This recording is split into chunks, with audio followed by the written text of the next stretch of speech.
سلام البنات، ان شاء الله كامل تكونوا بخير وعلى خير. اليوم درت لكم طاجين جلبانه بالقوالب. ديريه في رمشة عين. لتحضيره نحتاج بصله غابي، نضيف لها 4 مغارف كبار زيت وعظم من تاع دجاج. نتبل بنصف مغرف صغيره سكينجبير وشويه نتاع فلفل على راس المغرف، ونص مغرف صغيره قرفه غمراء وزعفران كركم فلفله حمراء حلوه، ونقلي فوق النار حتى يدبل البصل. انا ضفت هنا كويس ديزوسي اللي درتها معكم من قبل في فيديو قبل، ونخليهم يتقلاو. ومن بعد نضيف الجلبانه حوالي 250 غرام ونقليها معهم مليح، ومن بعد نمرق بالماء سخون ونخلي حتى طيب الجلبانه. نصفيها من المرقه، لازم تكون مرقه عاقده.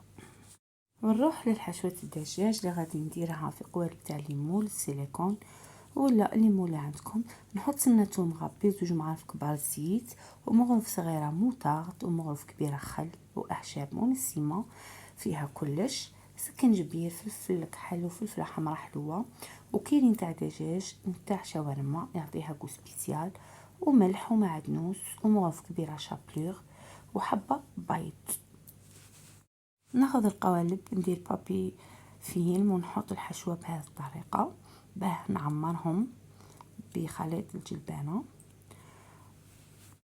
وفي الجلبانة نحط 2 حبات بيض وفرماج ودجاج مفتت نتاع العظم اللي درته تاع الصدر، ونخلط ونعمر القوالب بالدجاج.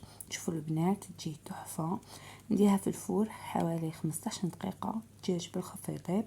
كي نشوف البيض نتاع الحشوة تاع الجلبان نحيه.